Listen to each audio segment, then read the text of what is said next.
Salut Patrick. Salut. Comment vas-tu? Très bien. J'imagine que c'est une belle fierté quand tu es rentré dans la grande halle tout à l'heure. Il y a autant de joueurs qui viennent pour quelque chose que j'ai créé, en tout cas que j'ai participé et sur une passion que j'adore. Oui, c'est une fierté parce que l'aventure va avoir 10 ans maintenant et que ça n'a cessé de grandir. Sur un axiome de départ différent des autres. Winamax devait d'être de jouer une carte communautaire, émotionnelle, de partage, d'échange et de pouvoir montrer des joueurs qui peuvent se faire évoluer entre eux et qui ont la fierté d'appartenir à une équipe. Il y a très longtemps de ça, j'étais en train de créer Winamax et j'étais dans la rue et je voyais passer des jeunes mecs avec des maillots du Real Madrid et je voyais des marques écrites dessus et je me disais c'est incroyable la fierté qu'ils ont apporté le maillot. La fierté qu'ils ont apporté un maillot. Si un jour je vois des gens dans un tournoi de poker qui ont la fierté de porter le W alors que même ils ne sont pas partis du team, c'est qu'on aura réussi quelque chose. Et c'est vrai que quand j'ai vu à Las Vegas cet été tout un tas de mecs avec des t-shirts, je disais mais déjà dans les tournois qui se baladent avec, hein, je me dis ouais qu'on a réussi quelque chose, on a réussi à créer une sorte de famille. Et ça s'agrandit. Parce qu'il y a toujours ce côté, il y avait des très très humains. Là aujourd'hui ce sont essentiellement des amateurs qui viennent se prêter au jeu de la compétition, sans prétention, comme ça, pour s'amuser, pour voir, pour se tester, pour connaître, pour vivre des sensations. Et ils repartiront avec un souvenir, quoi qu'il arrive. Même celui qui a été éliminé en premier, oui, va se souvenir de quelque chose. Il est distingué. Bien sûr.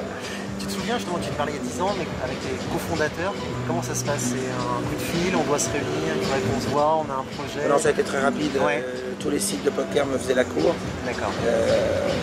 À partir du moment où tout le monde te fait la cour de manière très appuyée, tu dis que tu dois avoir une valeur ou tu dois représenter quelque chose. Donc du coup, je l'ai transformé dans l'autre sens. Je dis, ben, puisqu'ils ont tellement envie que je fasse ça avec eux, c'est que je peux peut-être le faire aussi.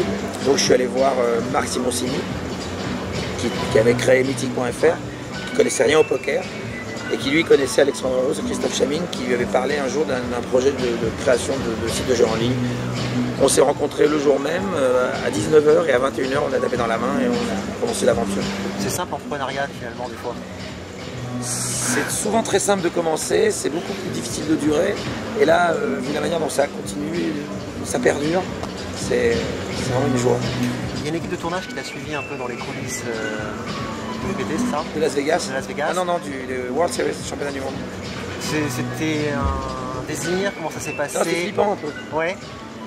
Bah, c'est flippant d'avoir une caméra, t'es à une table là, comme ça, puis t'as une caméra qui soit en point fixe ici, puis qui bouge pas.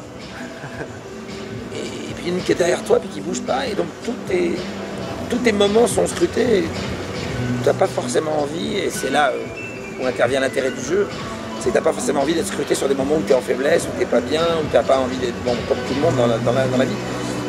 Et c'est là pourtant que l'intérêt arrive. C'est un peu chiant à faire, à vivre. Il est toujours sur le même axe, le même plan, ça va faire des plans bizarres.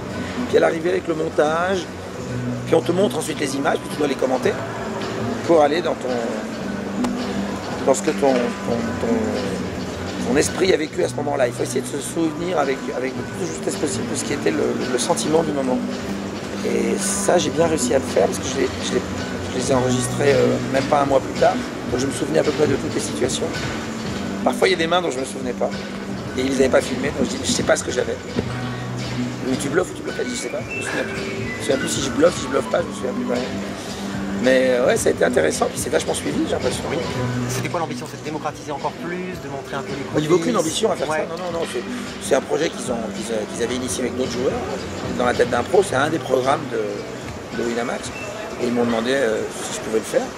Je dis bon, avec plaisir. Tu parles beaucoup d'humanité, d'humilité. C'est des choses qui reviennent souvent, c'est des sentiments... Oui, il faut être très humble. Déjà, en général, vaut mieux. Pour beaucoup de choses, mais enfin, poker encore plus.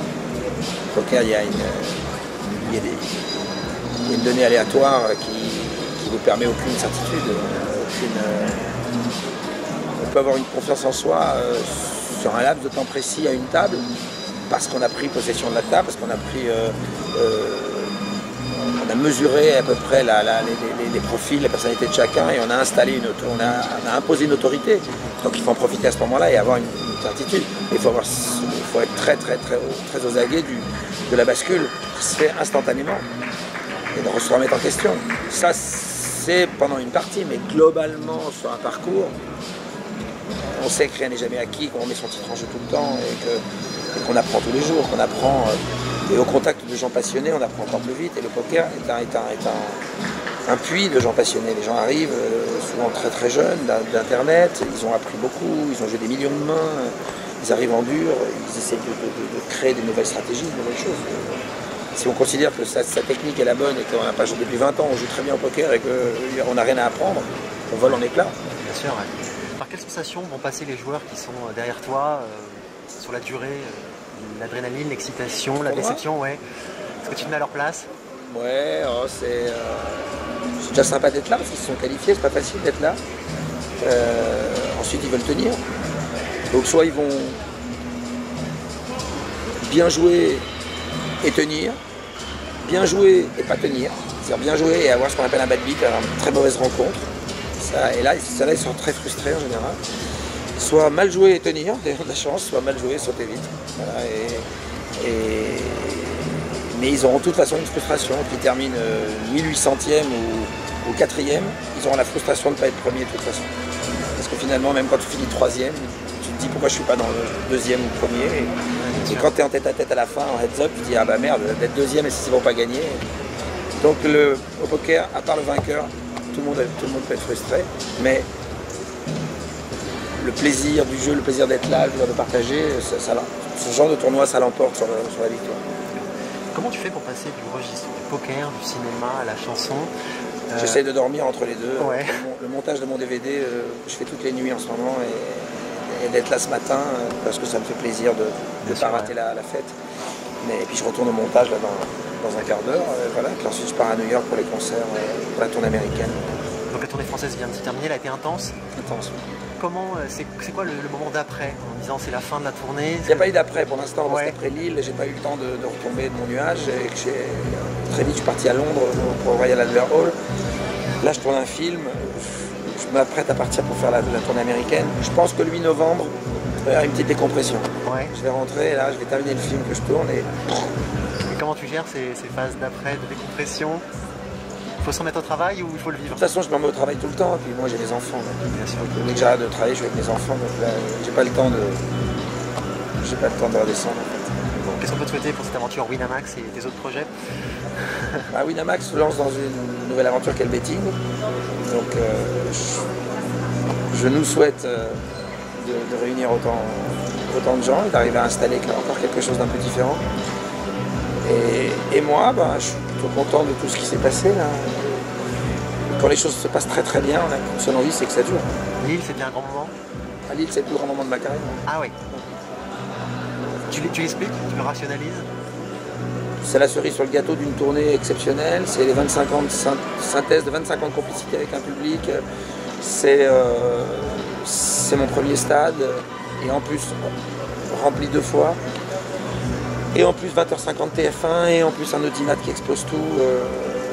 Ça veut dire aussi que la France te dit on est là quoi. Et pas uniquement les 800 000 personnes qui ont vu la tournée, il y a les 5 millions voire 6 millions de personnes qui derrière leur écran sortent heureux de cette soirée, même si tout le monde n'est pas arrivé dans le même état d'esprit. Il y a beaucoup de gens qui sont venus en curieux, disant bon allez on va voir, on nous bassine avec lui, bon il se passe quoi, d'accord, ah putain ouais quand même. Et c'est vrai que quand je monte le DVD en ce moment, même moi je me dis putain quand même. Ouais, bon c'est un message positif dans ce contexte. Super. Merci. Merci beaucoup.